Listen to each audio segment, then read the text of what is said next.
That's a really good question, because one thing we got to ask ourselves is, and this kind of goes to a bit of a broader thing, is like, what kind of daily life can I see myself living, I don't know, a decade from now, or 5 years from now, a year from now, right? I can see myself doing a daily life where I'm, let's say, doing a bunch of CrossFit on top of some interval training, on top of all this stuff that I'm doing and pushing myself and going, even doing a ton of outdoor activities. I just don't have the option for that. I'm living in a city in an apartment, and I want to be able to, for example, multitask. I want to be able to read a book while at the same time doing an activity that's really healthy and enjoyable for me.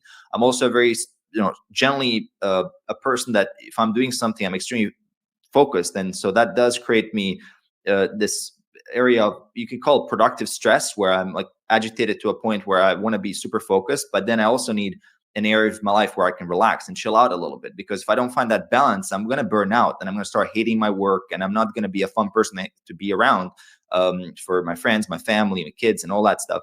So for me, when I kind of look back, like what I really enjoy, and it just really made it obvious. I just really enjoy taking a walk.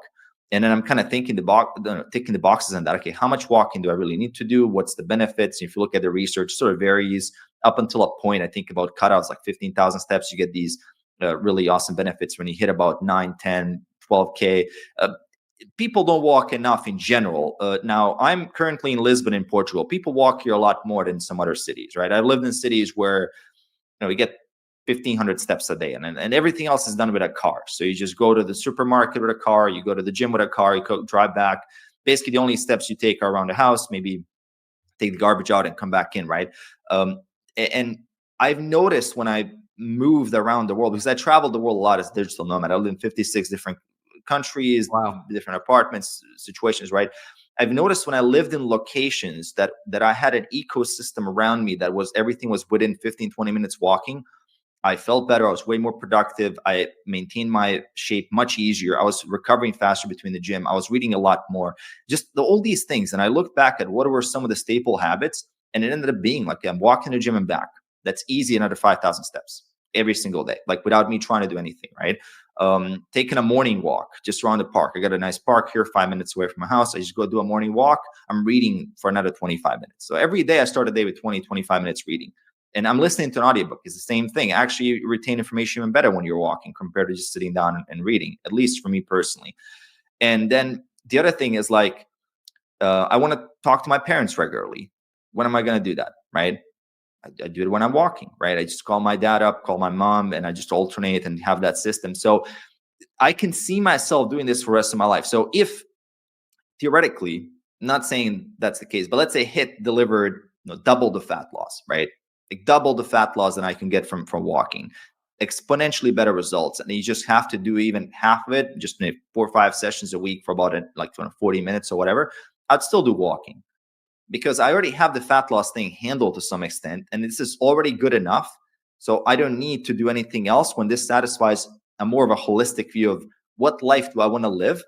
When I'm taking a walk with my girlfriend, taking a walk now with our daughter, taking a walk with friends, chatting about ideas, having fun, there's just something special about it. Now, I didn't initially kind of expand on all this, like the benefits, but then later on you dig in and you see all these famous philosophers, you see all these really, really smart people historically over hundreds of years talking about the benefits of taking a walk for creativity, all that stuff.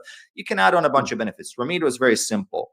I saw what worked in real life and I just doubled down on it, right? So there's a lot of power in just understanding retrospectively, okay, that's why I had so many benefits back then. So let me just replicate that. And yeah, some of those videos blew up into men's health and whatnot. It's kind of funny that I became popular for walking, even though that was one of those things that I would never consider.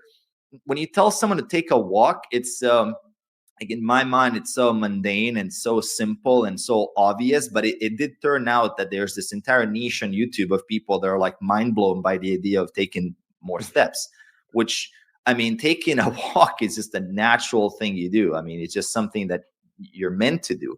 So, and anyways, it was very interesting how that whole thing evolved. And I'm glad I inspired so many more people to become more active, buy all these fitness trackers, start getting it more quantified. And it's a pretty cool staple habit to have as a part of your life. Yeah, and I landed on the same staple habit as you. So when I was in California, I would walk to the bus and then go to work and walk all the time. And then when I moved back to Toronto, I had to kind of solve for the winter. So then I thought, how do I solve for the winter? So I bought this walking pad, which I have at my desk. So Nice. I probably spend 2 hours a day, just like when I'm answering emails and doing some kind of like non-deep work, I'll just walk. And that's an extra like 6,000 steps in the day, just doing something with no extra time because I was going to answer those emails or do that work anyways. And if I'm walking at a slow speed, then it's just adding that to my life without taking away time. Exactly. Yeah, it's a very easy habit to bundle with other habits. You're watching TV, you can do a little bit of walking or a show or something like of that nature. I have my walking pad here in the corner, even though I thought I was going to use it a lot more. But Lisbon has amazing weather and it's never cold, and so I was just underestimating the weather here. So I just got it anyway. But it's a backup plan. Still on a rainy day, I'm going to pull it out and we're good to go. So yeah, I just want to have a system where the friction for me to get my steps in anywhere between 8 to 12,000 a day is sort of like where I try to be. I usually land around, let's say 9,000, 10,000 a day.